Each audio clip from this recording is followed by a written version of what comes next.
What are the knife brands that are truly up and coming that I think you should be paying attention to? I'm going to answer that hopefully and a little bit more on today's episode of KniFAQ, number 233 of the series where I answer all your questions, sharp or dull.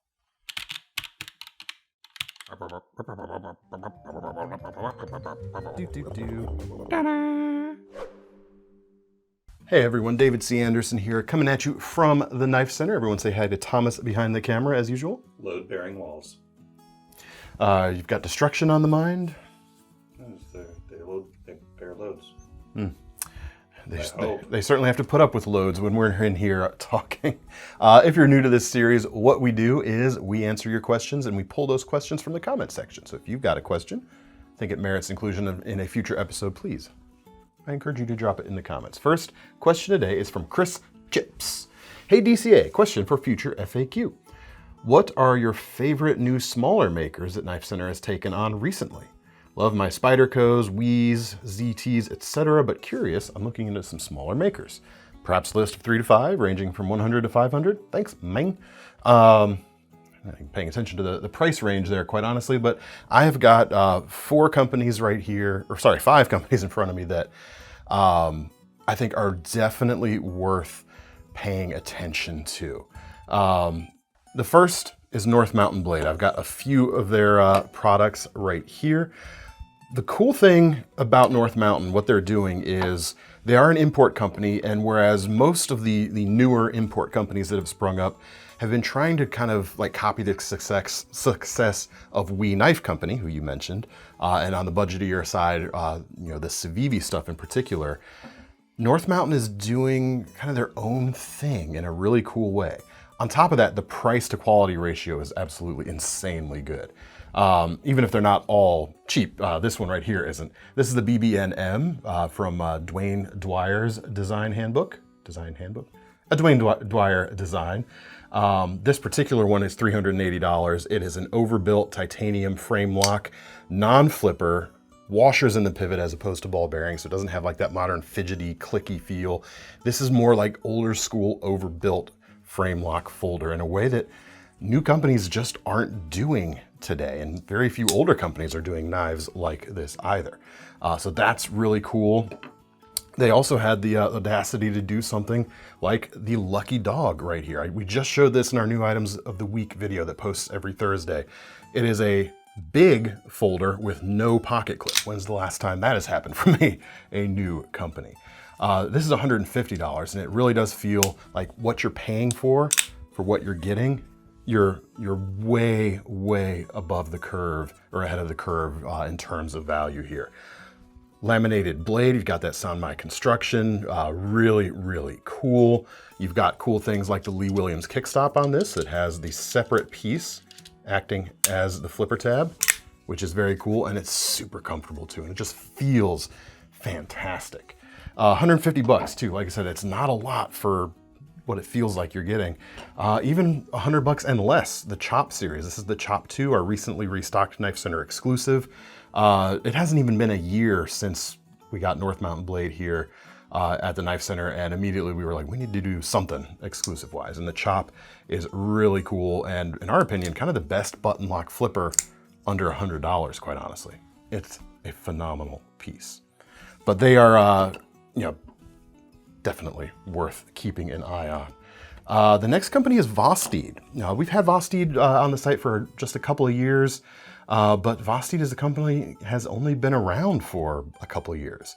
The designer, or the head of the company, actually left Kaiser within the last 5 years or so to spin up Vosteed, and they are pushing things forward from the locking perspective especially. They're, more than any other new company, they are experimenting with and pushing new locking stuff forward. Here we have a button actuated top liner lock, as they call it, which is their take on Spyderco's compression lock system now that the patent has become available to for everyone to riff upon. Their Vancor lock, I don't even have an example here. We'll have to make sure we put some B-roll up of it as I'm talking about it. Doing really cool things, a little bit outside the box, but still instantly accessible. Very, very cool. Very eager to see what they do next. Big Eye Design is the other one. Been around, for a few years. It's only in the last year that we got them in here at KnifeCenter. They do a lot of EDC stuff. Retractable blade, utility knives, pens. They do a ton of pens, a bunch of other stuff. And recently, more knife stuff has been kind of percolating through their lineup. And the Overlook, I think, is a phenomenal small knife. It is simple in a way that is very refined, and that's a trick that it's kind of hard, honestly, to pull off. This thing tickles my funny bone in all the same ways like the tactile knife Rockwall does. That's a few years ago. Technically, that company could apply to this list as well. Just their knife designs have been getting better and better, and they only have a few so far, but I've seen the improvement already in just what they've done, so I'm hoping to see that continue. Not that I have any notes on this knife. I wouldn't change a single thing, but it's cool to see what they're doing. Let's see, 1, 2, 3, 4. I guess it is 4. Did I say 5 a second ago? I guess it is just 4. 3, sir. Well, there's a lot of the North Mountain. Roxxon, a multi-tool company, the Flex series. Within the last year or so is when these have become available. They've got full-size multi-tools as well as like Swiss Army knife-sized multi-tools with modularity of the implements. Let me pop these out. Do I have it locked? No, that's not locked. And the cool thing about this system is the tools are modular. The tool is modular. All the implements are interchangeable. So if you don't like what's on here, you can put something else on, and it happens really quick. That's the chisel blade. If I push this back, that comes right out. There you go. Sorry for shaking it around there, Thomas. I'll just leave it on the wide. And if you put the next item in, oops, pop it closed. There you go. It's in place. Now I unlock it, close it up, good to go. Very cool. We're already seeing them, further expand on this, and just true innovation in the multi-tool space is something that genre sorely needs. And Roxxon and a few other companies are really stepping up to the plate to deliver. All of these brands, except for Vosteed, are new within the last year to KnifeCenter, but even Vosteed is only a few years old as well. So definitely keep an eye out. Other newer brands that we've brought on or that are newly brought on to KnifeCenter, TRM, doing really cool stuff. They've been around a long time though, actually, but have always stayed pretty small.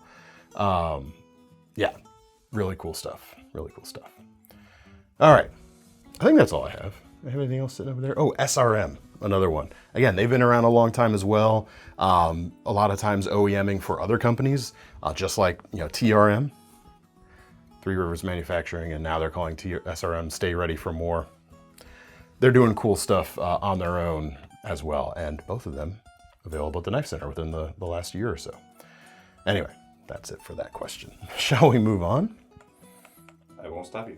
Now we come to our Measured Once, Cut Twice segment of the show, where we take a second slice at a previously answered question. And a couple weeks ago, we had someone who was asking questions about a knife to cut serving string on a bowstring. And I, despite having both traditional and compound bows in my possession at home, didn't know what serving string was. This is where Well, it's not like you make bows. I don't. This is where the comment section helped me out. I did suggest, purely conjecturally, a pair of scissors from a Swiss Army knife as an option. A lot of you took me to task, but a lot of you educated me on what serving string was, and I am very happy for that. David Azar says, serving string is wrapped around a bowstring for 5 to 7 inches where the arrow knocks onto the string prior to the shot. For certain types of bowstrings, they've also been used to bolster the string's end loops where they are attached to the bow. Okay, sure. I know exactly what you're talking about now. And I can more learnedly answer the question. What I would go with, I still might go with the scissors, but what I would go with, some sort of sheep's foot-esque blade with a crowned spine, like this Giant Mouse Ace Riv right here. The crowned spine because, well, basically, if you can, slide this in under the string and push upward to splice through the serving string. The crown spine will help the other fibers kind of stay out of the way without abrading them too much. And the hump here on the sheep's foot also allows you to kind of lift the tip up, hopefully a little bit, to keep it from snagging the serving string as you go through. Certain drop points could work as well. There's enough drop here towards the tip, I would say. But that crown spine, I think, is a detail that's going to come in pretty handy. And the reason I went for sheep's foot is he mentioned that replaceable utility blades are often used by some folks, but he wanted something nicer. Actually, no. I think he was asking for a fixed blade. Measured thrice. Find a fixed blade like this with a crown spine. I'm sorry. I think he was looking for a crown or a fixed blade. Oops. Secondly, in our measured once, cut twice, Eric Smiley says, bow hunter here. Victorinox scissors would also be my suggestion for a pocketable solution to cutting serving string. So in my blindness, I was kind of right. So Victorinox compact, nice and pocketable, nice set of scissors, and probably even more precise and safe for the for the rest of the strings in the bowstring than the fixed blade there. Now we come to our lightning round for today. Single question again. Hi DCA, could you dive into some steel comparisons? I'm curious what your thoughts and preferences are with regards to more premium steels on 4 to 5 inch fixed blades. MagnaCut, 3V, Elmax, Crewwear. Which one is the best choice for a premium belt knife? Having not told me the uses or the use case for the belt knife you're talking about, it's hard to say. There's kind of no wrong answer. This is not a fixed blade, but it is a 3V blade. I'd say consider your uses. For tougher tasks, go with one of those steels that has more toughness. If toughness is not a primary concern, go with one of the ones with higher edge retention. They're all great. No real wrong answer. Lightning enough for you? Cardboard's out. Yeah, and cardboard derivatives. We don't want those either. No favorite products of any kind. Now we have come to our most final question of the day, which is, of course, our most serious question of the day. DCA, serious question. If Merle Haggard and Johnny Cash were knives, what knives would they be? Well, in my little bit of research I did, is because it was an intriguing question, but I was having trouble coming up with an answer. Merle Haggard was actually an inmate in San Quentin prison when he saw Johnny Cash perform there, and that inspired him to pursue a career in music. I think that's pretty dang cool. Therefore, the We Knife Company Inmate is a clear choice for Mr. Haggard right there. Very cool, a Jared Neves design. Nice, and actually I really like this. Like, at first I wasn't a huge fan of the hump, but like every time I see this, it grows on me a little bit, and I really love this like polished gray finish they do as well on their knives. That's really nice. As for Johnny Cash, well, he is the man in black, so obviously it's got to be an all black knife. And when the James brand has a knife called the Folsom, how could we not recommend that for Johnny Cash? The man in black, Folsom Prison Blues, of course, and there is a pop of color here at the lanyard tube of green, and that's appropriate because even amongst darkness, there's always a little bit of light. And that's the end of that question. Keep your questions coming. Keep your most serious questions coming as well. If you have some alternate suggestions down below, let me know. What are your favorite up-and-coming knife brands these days? Would love to hear what you think. And if you want to get your hands on any of these products, check out the links in the description. Those will take you to KnifeCenter.com. And don't forget about our long-running Knife Rewards program, because the least thing we can do when you buy one of our knives today is give you some free money to spend on your next one. I'm David C. Anderson from the Knife Center. That's Thomas behind the camera. We're signing off. See you next time.